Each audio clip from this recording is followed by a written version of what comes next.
Welcome back on the Anglers Extra pregame show. Time for the manager show. Part-time weatherman, though. John Schiffner here. You know, with all your experience here on the Cape, you've also had a lot of experience looking at radars and everything. I think what does tonight's baseball coach is a amateur weatherman, and some of us actually think we know more than the actual weathermen. What makes your weather predicting better than maybe someone else's? Because I said so. I don't know.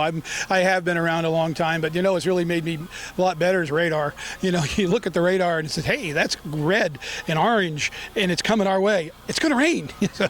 Pretty simple, but can the field hold rain if there were to be a little bit coming in right now? It can't withstand a heavy downpour. It just, just the way it is. It's just going to, we don't have a tarp, unfortunately, and that I mean, I'm not begging for one. It's just that's the nature of the beast in the Northeast.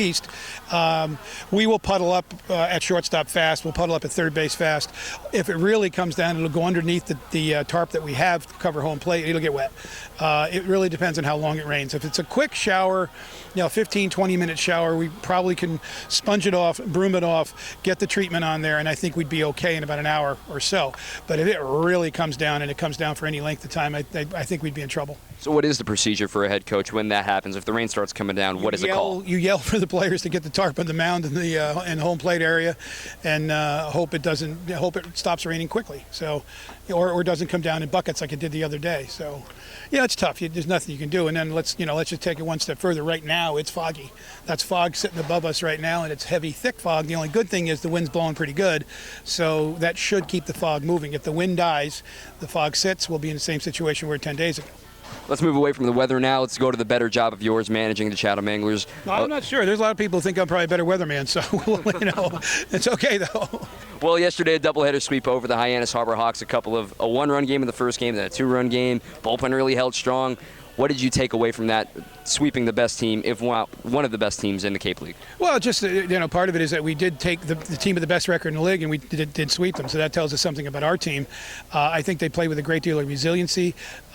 They got things done. We had clutch at-bats, whether it was getting bunts down or getting base hits. Extending some of them. We had a couple at-bats. I think Zinnigy had a 12-pitch at-bat. I mean, that's, guess what? He made an out. You know what? That wore that guy out. That was fabulous. I mean, it doesn't show up in the stat sheets as something, but he had a great at-bat. And we're having pretty good at-bats throughout the games. And we're not getting blown away. We're not getting dominated. Yeah, I mean, these guys are good. We're getting a handful of hits. We're making them count. And we're playing good defense behind the pitchers. And, the starting pitching and bullpen have been phenomenal.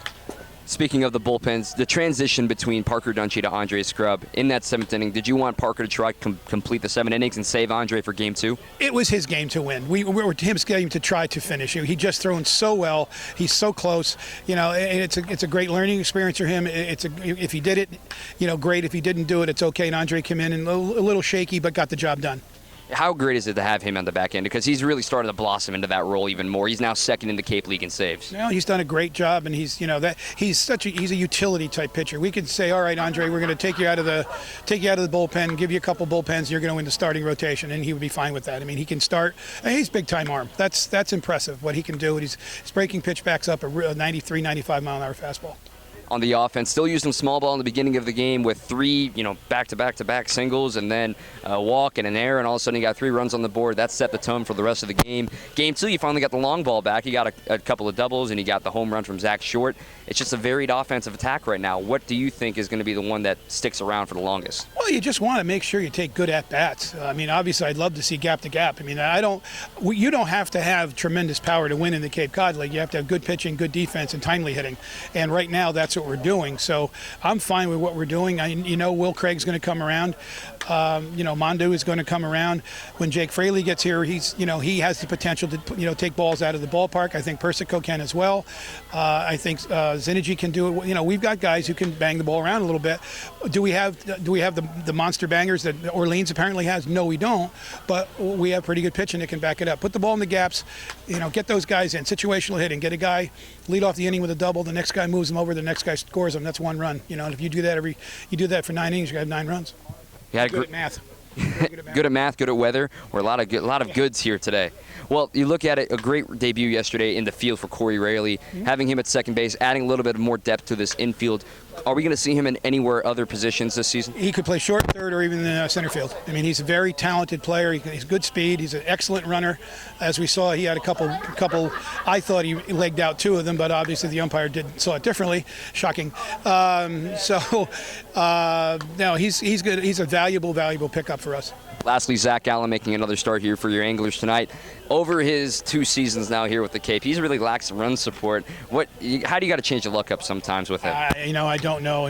All he has to do. The big thing is, and Zach gets it. I mean, Zach came here with, a really good perspective, a pretty good poise for a freshman last year and this year. He gets it.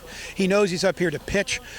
Statistics are nice to have, but what really he needs is to be seen and exposed as a pitcher to the scouts, and that's what he's doing. And he gets it, and I know he'll be disappointed if we do that again to him, but you know what? It's about exposure. It's about getting the job done, and we'll try to do it for him. We'll try to get runs for him. Do you ever remember having a pitcher like that has a lot of great stuff, but just couldn't seem to get the actual win column for him? Oh God, and I can't think of his name right now. He was out of Houston 2 years ago, 2000. Garza.